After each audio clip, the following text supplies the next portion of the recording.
normally kind of a counter matchup. Okay, so next two bans have come through. These teams actually taking a little while to think about these ones. LeBlanc and Kale will be the next ones to be facing the Summoners Rift jail cell.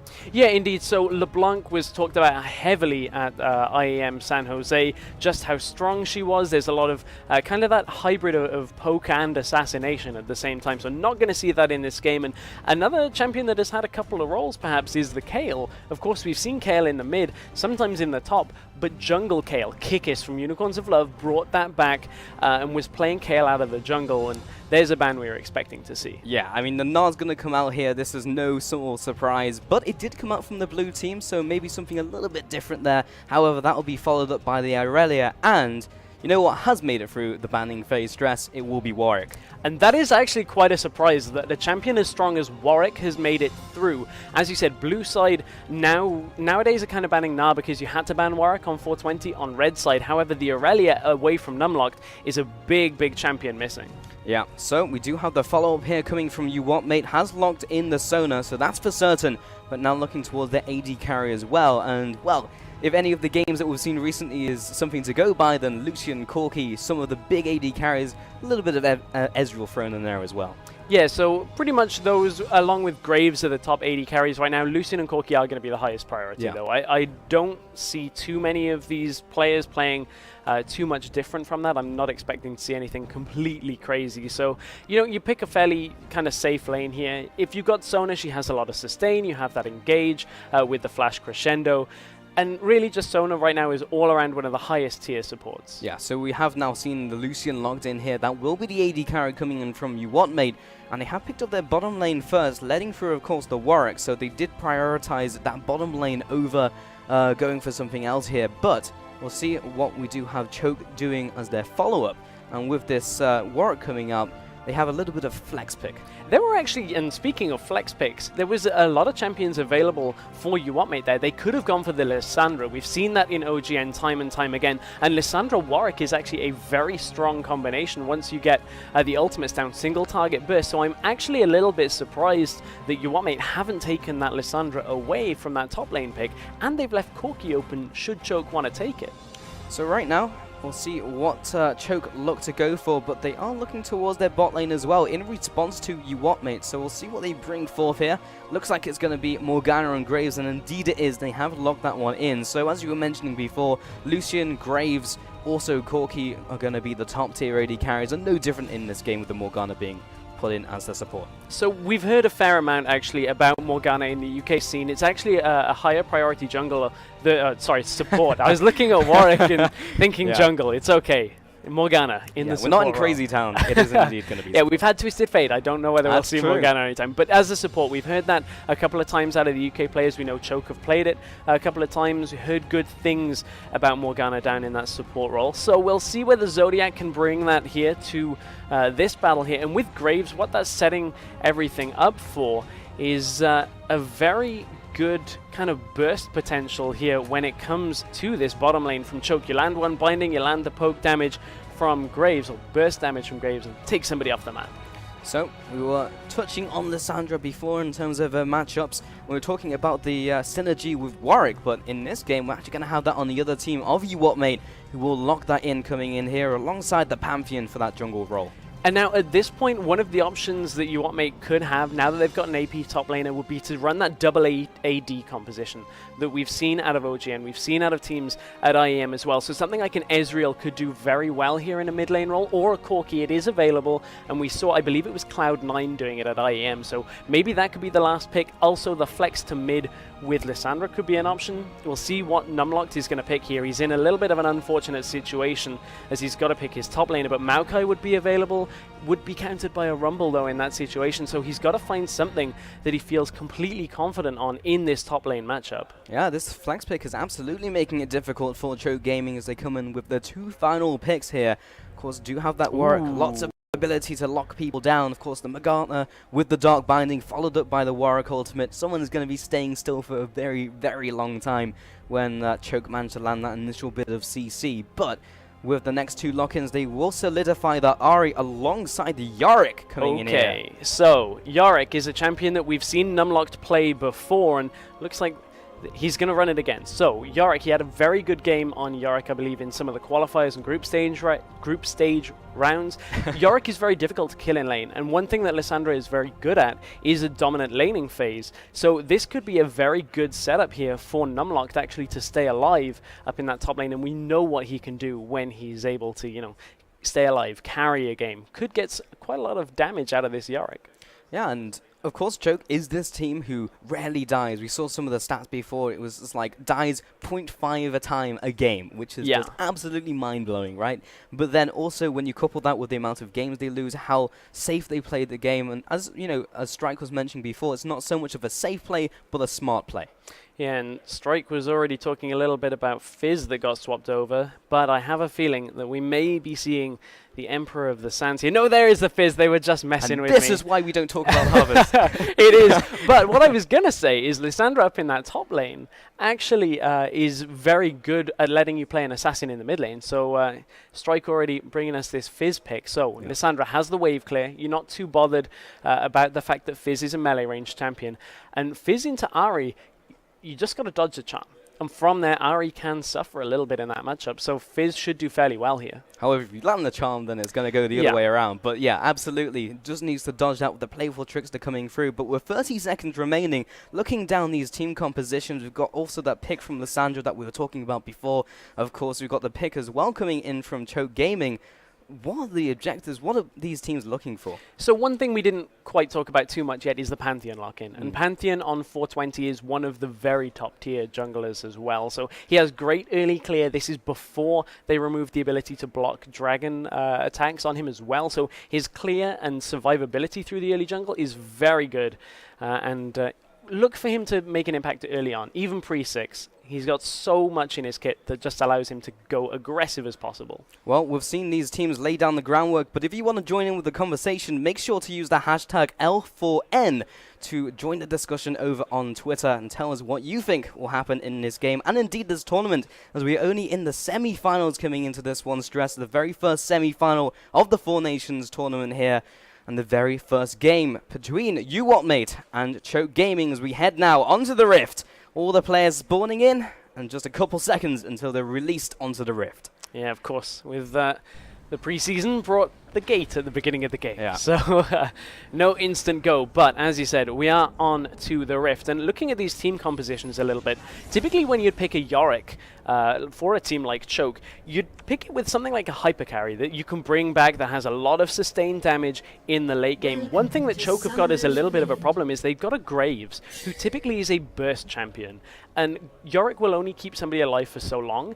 And that means Graves won't get a lot of cooldowns back. So they've got to be careful that if they bring Graves back, he's actually in a situation to do damage.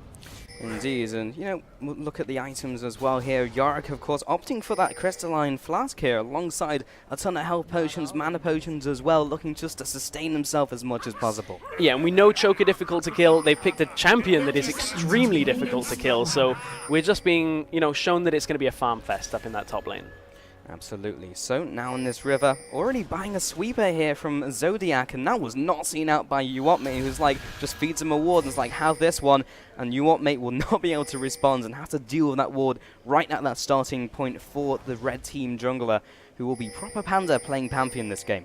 And on 420, we've already started to see the evolution of reading jungle paths. Because you want to start on either the Krugs or Gromp, it means you're very easy to read through the jungle. So maybe we'll see someone like a Pantheon, proper Panda, look to invade on the second buff after taking his first. It's one of those opportune ganks that if you've got the vision of the opponents, if you can read their jungler, you're actually able to get in and do a lot of damage to their early clear and put them behind a little bit on experience. Right here, we will be seeing the bot lane is actually going for those Grumps and those Krugs, as you just mentioned, just trying to get that early advantage in lane. And as both of these guys are going to be doing it, they will be getting to that level 2 faster. The question is, do they share the experience or do they give it solo? Because that is the difference between one of you hitting level 2 faster or both of you just kind of at the same time. And Choke are going to share the experience from that. And it looks, I believe, like UWT Mate did the same. Indeed. So we won't be finding the AD carry. In fact, you say that, but look at Jokerism, level 2 already. Yeah, so I was going to say, they didn't share it. I just got the chance to check it on my own screen. So they actually did not share the experience. So Lucian is going to have a fair advantage already. in this matchup.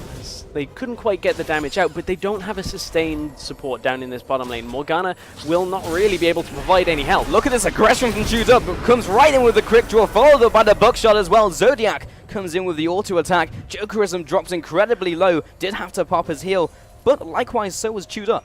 For all of the extra experience they got, they've come out worse on this trade because of the burst potential from this bottom lane. So summoners were traded all across the board, but the sustained support, hopefully, you would imagine, would be able to heal up. But here's an early gank coming out from Proper Panda. This is what Pantheon is good for, and he's looking to get into this middle lane. He is heading in here. Will be landing the Aegis as well. Gets the stun down, but here comes Lasagna from the bot side. Will be landing that hungering strike, pushing him back to his turret. Brixton will be urchin striking away, but is taking a lot of damage in return. A very successful counter gank by Lasagna. Great counter gank, and that all kind of ties into the fact Choke likes to react. And you can see it there. They kind of had read the fact that Proper Panda was coming into the lane. He burns the flash, yes, but it trades quite a lot of damage back, and that should be enough for Ari to just kind of stay up in that lane matchup. Yeah, and right here, Proper Panda just stays around, starts recalling. He's going to be punished for it. Here comes the Tormented Soil. Moves back to that inner turret and will get that shield. Oh, first blood actually in the mid lane as well. We didn't quite catch it. Looks like Fizz burned his flash as well as Alchemist manages to pick himself up a kill. That's not something that we see all that much out of Alchemist. He doesn't actually get many first bloods in that middle lane. Yeah, but he's changing that statistic here in this game. Stress. Brixton will be falling here. Had to burn his flash. Still has his own ignite as well, but that's also not something you expect in a Fizz-Ari matchup.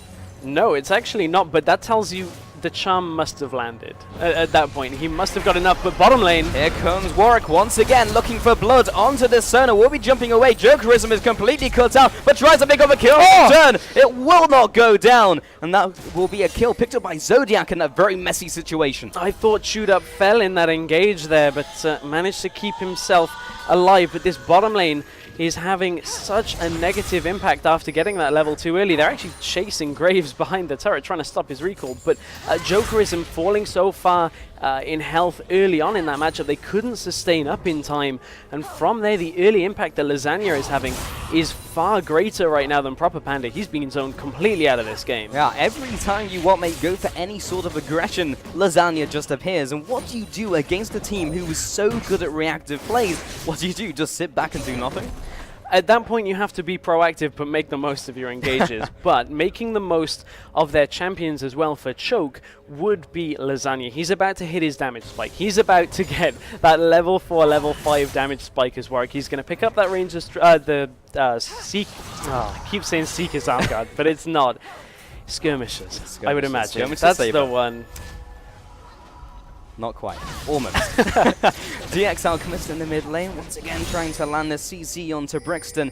While talking about jungle items, Proper Panda has gone back to base, picked up his own Rangers Trailblazer. Which was the one you were looking for? Or the one you went off into a different direction? I was looking for skirmishes. He got it. It's okay. It's fine. There we go. Everything is right in the world. I mean, it's okay. It's been patched out now. He's not going to be building that a lot because we're not going to see a lot of work on 421. But for this game, jungle pressure has been all around the map. But bottom lane, Wizzy U has been called out. That was a dog binding landing, followed by Chewed Up. Will be taking him down. Zodiac, if he has another dog binding in his repertoire to land, that will be another dead carry. But in the top lane, Numlock has been locked down. Keys comes in forward, but takes a tower shot. Numlock will be able to return onto this one. Will not be the case. Both top laners are very low, and Lasagna is closing in for the kill. Yeah, Lasagna is looking to get up. He is going to be spotted by a ward, though, but Keys is so low right now. Here comes the Blood Scent, though. We'll be getting him in range. Keys, he will have enough for the Ring of Frost if he got in range, but Lasagna was not able to connect the dots. Panda down in this bottom lane is looking for a catch down here, but let's wind it back a little bit. That top lane resulted in no kills and actually no flashes burned either, but you can see how Lasagna is getting into these lanes a lot easier than Panda is, and Panda's gonna hit level 6 in a, well, actually not yet. I thought he was level 5 already, but Panda is so far behind right now, and it's causing some of his lanes to be far behind as well. 32 CS in the bottom lane to 40. Graves has quite the advantage down there. So, taking stock of this game so far, as we have the first bit of respite in 7 minutes, Dress. 10,000 gold coming in from Choke Gaming, edging ahead in this game. 2,000 gold advantage at 7 minutes into the game is nothing to be sniffed at, as UWM are gradually falling behind, and you can see that resulted in the CS difference through these lanes, an advantage in every single lane, including the jungle and including the supports. So, Yorick has picked up his Tear of the Goddess up in that top lane, so that'll be stacking up, and once he starts getting that stacked up to 750, he'll start hitting for a lot of damage. Gets that Muramana, is going to really hurt in that lane, and Keys has to be careful. We've already seen him try and all in, but it's actually been rather futile here because it's 46 CS to 40. Yorick is doing a good job of just farming this up. Lissandra's going to have to roam. Teleport is nearly up again. She's going to have to make plays across the map. And with Choke pushing up so far in this bottom lane, I wouldn't be surprised to see a bot lane teleport. Again, another dog binding landing onto the bot laner. This time it's going to be Jokerism taking the full brunt of Chudub's damage. Won't result in a kill, but it will result in a burnt summoner. It will. Also, again, increasing the CS lead down in that bottom lane. But UWM need to get their Lissandra going. That is one thing that could help them here, but Choke have been playing really well in this bottom lane. They put the aggression down early. After sharing the experience, they made sure that they didn't let that level 2 on Jokerism actually impact their game at all. So this has been a very smart game out of Choke, and we'd expect nothing less. Oh, again, waiting in the bush this time around in bottom lane. Jokerism takes yet another dark binding. If Julep had the mana, it would have been a different story. Top lane, though, Keys will be using the ultimate on himself. Proper Panda, and the cavalry has arrived in the form of Brixton. Now moving on to Numlock. He does have the ultimate. In fact, he does not. 7 comes in. Level 7 Brixton comes in, executing with the spear shot. Now moving on to Alchemist. Lance the Aegis coming in along with Brixton's damage. Seastern Trident, followed up by the playful Trickster, takes the second kill of that engage.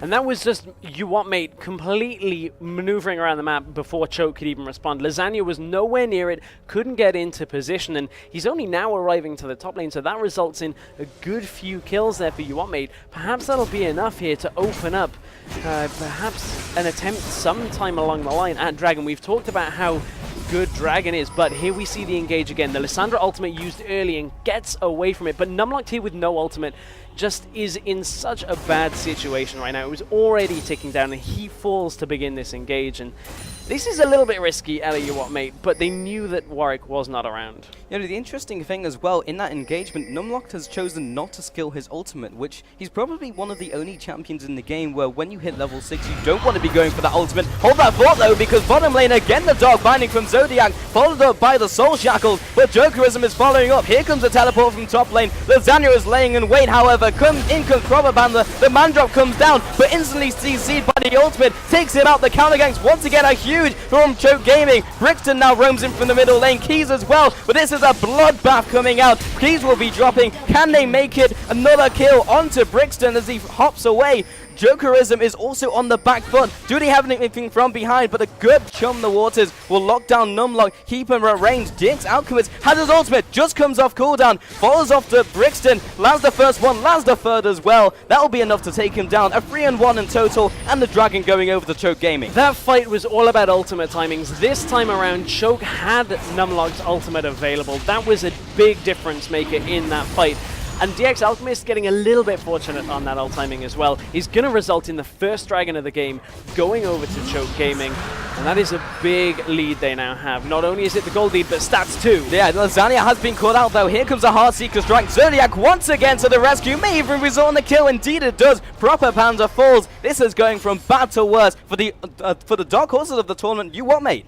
Yeah, and this Zodiac Morgana pick, we'd heard about it. People had talked about Zodiac's Morgana, and you can see already it's having a big effect on this game. 2-1-3 currently. We're only 11.5 minutes into this game, so right now for Choke, they're in a good position, but UWM are going to start perhaps reaching a little bit more power, and that's when Choke have to be careful, because their composition is going to rely on making sure they can take these kind of spread out fights where they can always have the numbers advantage and catch 1 or 2 people out. If they start fighting properly, UWM have got a lot of damage on their lineup, and a crescendo out of Wizu could be a massive factor in these team fights.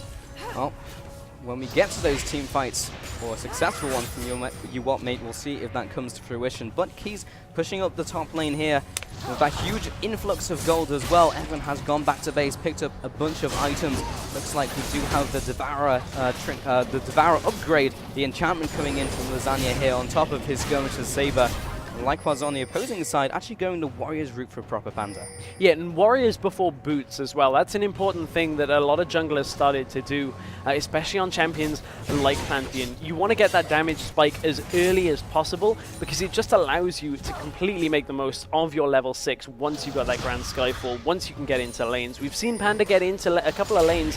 Hasn't exactly worked out as successful as he would have. He did, of course, get that early flash from Alchemist, but that hasn't phased Alc. He's 2-1-0, 88 CS, up against 73 on Fizz. So this mid lane is going very well currently for Choke Gaming. And from that mid lane, we can take a step back here, Stress, and look at the entire map itself. And despite the advantages being picked up by Choke Gaming, look at their warding coverage. It's all very defensive. You look at the pink wards as well, they're in spots which usually aren't going to be spotted out by the opposing team, especially when they're behind. But UWM mates are actually controlling their side of the map as well. So conservative vision, and you can see here, Proper Panda just trying to keep up in that game as well. So UWM mate are not collapsing on all fronts.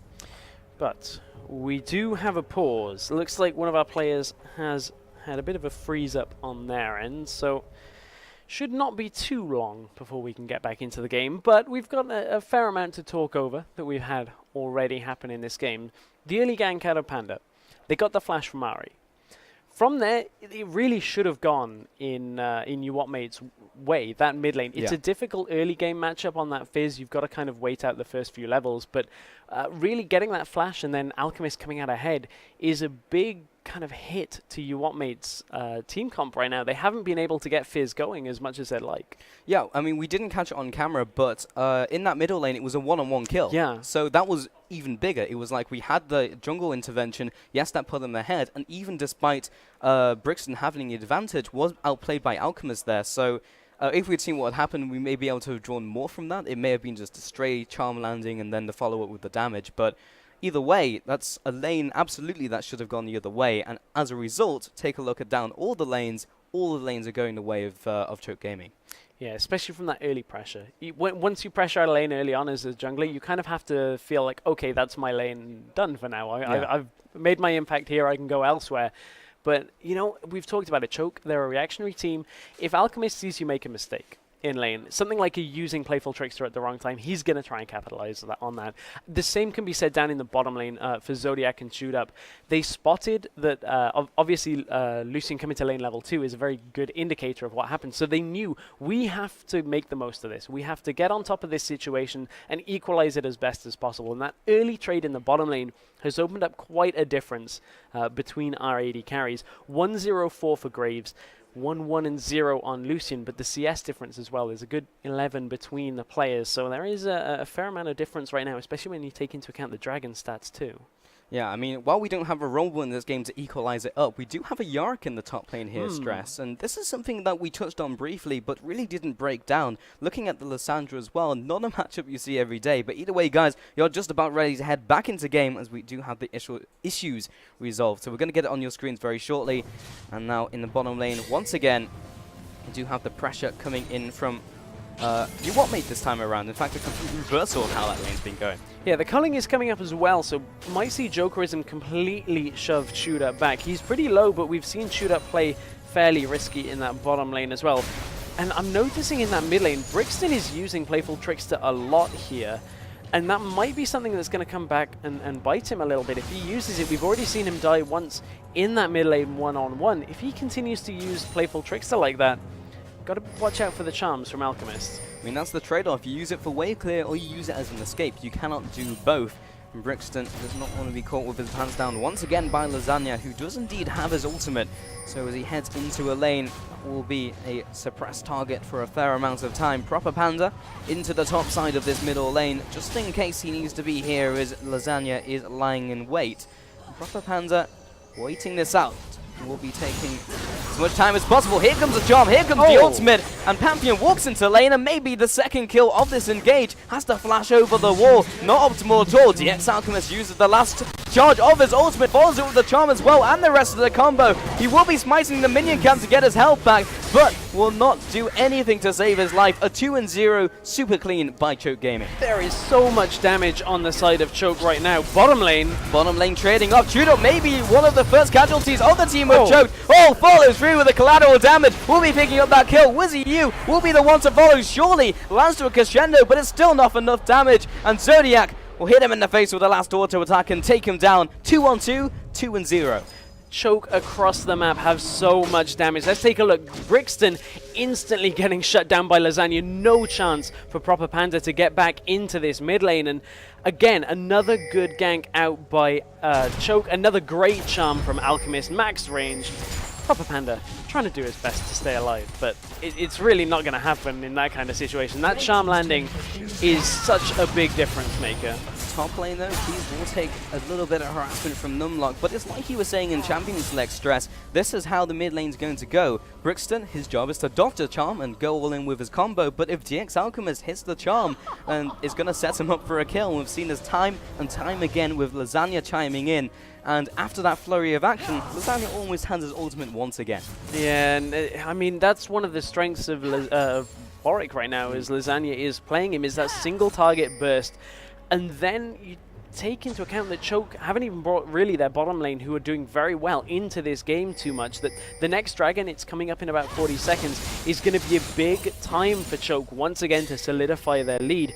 UWM have got a lot of work to do here, being 5,000 gold behind. This is where they're going to try and do it. Yep, GX Alchemist will be jumping away here, but the cavalry is right behind him. Flash over the wall by Lasagna, will be using his ultimate here on that Pantheon, will be dropping before his allies can get to him. Heartstreaker comes out, nowhere near enough damage he needs to take down Lasagna, who is incredibly strong at this stage. A nice 1-0 once again. That's a scary looking Warwick. And this is going to be a really easy dragon take here. No smite available for you, with Pantheon still to respawn. So this will be the second dragon of the game. A reminder, we are on 420, so this will be the increased minion damage, not tower pushing. So Choke are going to be able, with this second dragon, to control the game a little bit easier. UWM looking for They're it. trying to contest, but this was obviously the wrong decision as the mid laner gets blown up instantly. Keys comes in, uses his ultimate, but he'll be another casualty of war as the next one goes down, followed by the dragon. And again, Choke Gaming drawing so far ahead.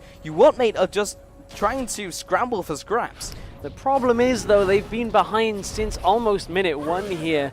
Even though they managed to set the bottom lane up how they wanted it, Zodiac has done such a good job. Currently 3-1-7 right now on Morgana. Morgana is not a champion that we're seeing a lot in the meta that has been established. Support meta changed away from Morgana, but this kind of shows you that when you give a player a comfortable pick, they can do some pretty awesome things. Yeah, I mean, Zodiac time and time again has been landing those dark bindings as one just flies past, but Jokerism has been hit up by the charm, but the rest of the combo as well. DX Alchemist will be coming here along with Lasagna over the wall, utilizing that infinite duress, comes in with yet another 2 kills. And 2 kills after 2 kills is eventually going to build up, and you're going to hit the 17-3 total in terms of kills. So far ahead are Choke Gaming at the moment. At 18 minutes in, they have a 10,000 gold advantage. And a reminder that global gold is so much harder to get on 420, that this isn't even from a lot of towers. Yes, they've got 4, but a 10,000 gold lead is almost unheard of on 420. So UWM have got to start getting themselves grouped up, make sure the numbers advantage is in their favor, because Choke have just been picking 2v1s, 3v2s all the time. And they've just been getting really hungry in this game, and the odds have never really been in their favor. Every time they go for these engages, they've always come in afterwards and tried to beat Choke at their own game of being reactive, but it never works out. Constantly they're getting called out, constantly they die and lose an objective after that, as Proper Panda is getting encroached upon. Here comes the Soul Shackles. Does he have the ability to get away? Looks like the answer is going to be a resounding no, as he pops instantly. Jokerism come through with the culling, but again it will be Keys coming in from the top lane. Did receive a charm for his troubles, a 1-0, and it looks like the blue buff will be going away as well. Another binding out of Zodiac prevented Keys from getting into that fight, who had his ultimate. So UWM, that could have been a platform to build from, but currently they are really scrambling around for any kind of ideas. And the problem with Lissandra not being ahead as much as they would have liked to, is it's going to affect their wave clear. They picked a Fizz here. He's just used his ultimate. He could be caught out. This is going to be the all-in once again with that huge playmaking ultimate down for the count. Wizzy U falls with a great crescendo, however, but Lasagna is here back for more with the Yorick ultimate on him. Proper Panda comes through. We'll be taking down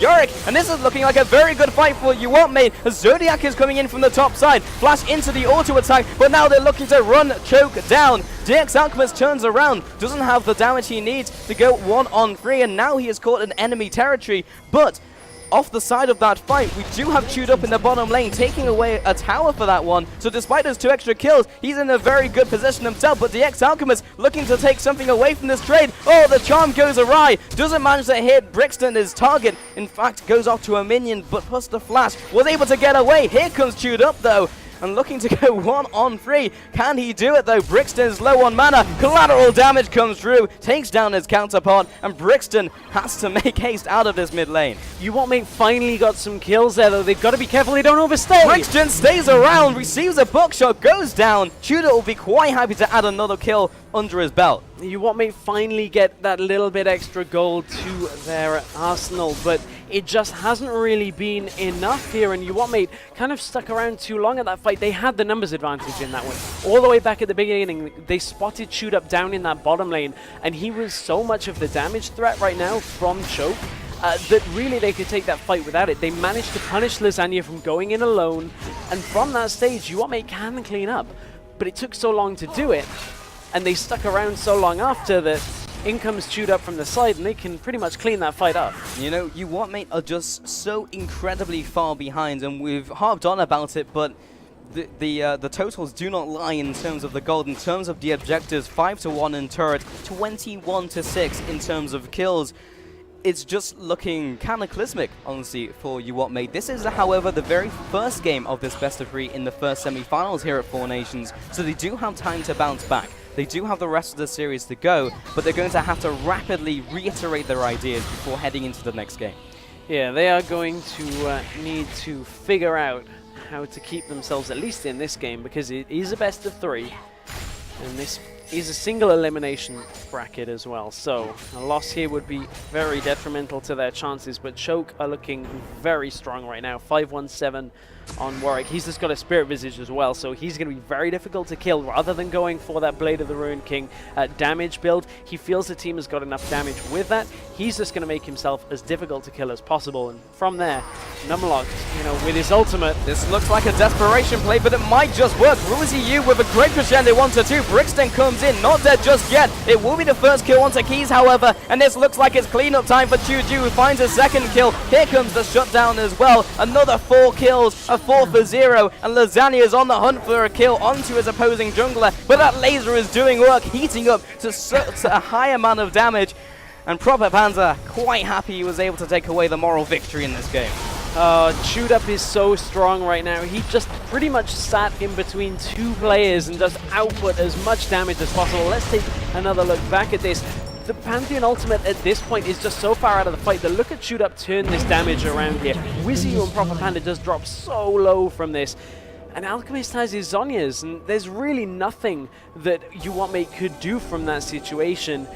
And you got to remember that at least that inhibitor turret is going to have the damage reduction. That's something to keep track of. So, you know, Lasagna went a little bit deep on that one. Yeah, I mean, a 15% damage reduction, plus it's going to shred through all the armor that Warwick has as well.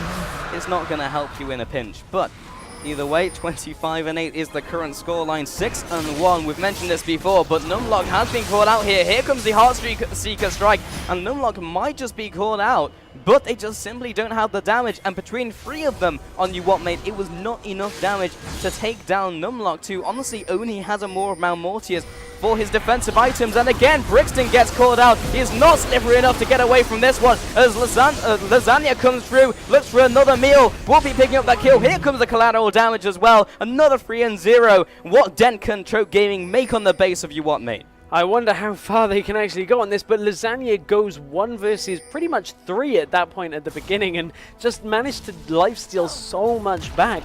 He's almost impossible to kill right now, and I think this is the right call out of Choke. They're going to get the Baron, and that is incredibly difficult. When you're already behind, to defend against these new Baron minions is very difficult.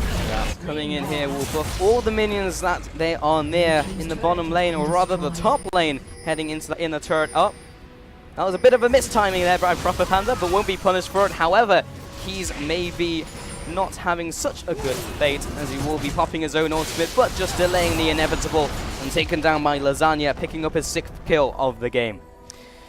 It's not looking good right now for UWT, mate. They are in dire straits. An inhibitor down, 3 dragons going over to Choke, and a Baron now as well. Choke just have so much more damage, and it seemed like that from about the 5th, 6th minute in the game. They've been completely ahead from the very get-go, and again, it's all down to not being able to capitalize in that mid lane. They lose the 1v1 trade, and from there, Lasagna just has a much easier time of getting around the map than Proper Panda does. UWT have really just been dragged around by Choke Gaming. Every time the Choke Gaming make some sort of proactive play, for example, we saw it on the Dragon before, UWT were drawn to that, even though it was the 2nd Dragon. There's been discussions over that, whether it's even worth contesting that until you get to the horizon of the 5th Dragon. Jokerism in the bottom lane gets completely out-dueled by Chewed Up, and that just kind of tells the tale of the game currently here, Stress. Chewed Up has been on form from the beginning of this game, instantly knowing that bottom lane play they needed to make right at the beginning. But take a look at his items. He's got a Bloodthirster Static Shiv and Infinity Edge to just Infinity Edge Static Shiv on the side of Jokerism, and it's like that all the way down the map. Frozen Heart has been picked up onto Warwick, Void Staff on to Ari as well. It's so difficult right now for UWT to actually kill anybody on Choke that you've got to look at what do they have to do here to come back into it. You have to feel like it would take quite a big error from Choke, over pushing perhaps. Yeah, in the top lane we do have this one-on-one between Numlock and Brixton, and with Brixton that may get ahead in this trade, but the super minions are doing work. Mid lane, however, they will be still sieging away. Numlock is still trying to make the chase of this one. Brixton over the wall. Numlock will be flashing after him, takes him out in a one-on-one. But in the base, we all have the whole fight coming out. 3-0 so far. Choked are way ahead in this engagement. And Keys getting 1v1 by the support is not the scenario you want to be happening at 27 minutes into this game. Proper Panda, the only sole surviving member of UWT, and this will be Choke Gaming closing out this one. It will indeed. Choke looking very good from the get-go. Really, what do UWT have to do in this second game? There is the full ace. UWT are going to have to go back to the drawing board. Yes, indeed. Choke Gaming will be taking the first game of this best-of-3 in the very first semi-finals here at Four Nations. So, heading into game 2, what do we think UWT have got to do? Is Chewed Up worth a ban here? There are so many AD carries that are available. How do they play that bottom lane matchup? How do they change everything around for that? Picks and bans is going to be an interesting one for our next game, I think. It is indeed, and to get some more insight on that one, we are going to throw it over to the analyst desk with Panky and the rest of the crew. Thanks a lot, guys. What an explosive first game that was. I want to talk very, very quickly because we've got lots of points on here. We talked about UWT and how they put a lot of their early game pressure on junglers helping out Brixton. Didn't seem to work out for them because Lasagna was a monster. Lasagna just positioned himself so well. We saw a trifecta from him. He came in for a counter gank in the middle lane, then went and stole away the enemy blue, and then went to bot lane and got his bot lane a kill as well. He was on point. Yeah, I mean, as a Warwick, you're more considered as a mid-game jungler compared to the Pantheon, who's known for his early pressure with his ganks. I mean, you saw that gank from level 2 into the mid lane onto DX Alchemist, and it didn't turn out well. Ori landed a beautiful charm, and it denied everything. And then Fizz was taken below 50%, had to blow all his sustain, his potions, his flasks, and the mid lane and the jungler was just over from then. Yeah, we also saw that first dragon pick up too. Very important on this 420 patch because that huge damage boost that each team's getting was a big point in this game. Yeah, 8% AD and AP is really strong. And then we saw Keys trying to rotate around, trying to help UWT try and get that dragon, but he was abandoned by his team. He went in, he frozen tombed himself, was like, team, where are you? And there was no one there to back him up. Yeah. I mean, UWT chased into that tri-bush without vision, and there was a Warwick there just waiting for them. He ulted on the first target, I believe it was onto the Pantheon. Yeah. He just got destroyed instantly, just blew up. And when if you're trying to make a big play like that, just in the bot lane especially, when the Baron is up around 10 minutes, you cannot lose that fight. You're giving up that first dragon. Yeah, speaking of the Baron, we have our last point. We have a replay for you. That last fight, Choke just managed to pick up all the kills they needed and secure themselves the first Baron. Talk us through it, Kevin. So basically, what you have here is your mates have only last hope is to use their comp, which is this AoE situation. They have to engage, and when they're this far behind and they still lose out, there is probably no way to come back from this. And Jokerism's positioning there was rather questionable, being behind everyone. But when you're this far behind, this is the only hope you have. You have to try and take risks. However, unfortunately, they couldn't make use of it. Now, and so obviously from there, Choke picked up the Baron and secured themselves a comfortable Game 1 win. So we're going to run to a very short break, and when we come back, we'll have Game 2 in this first best-of-3 series.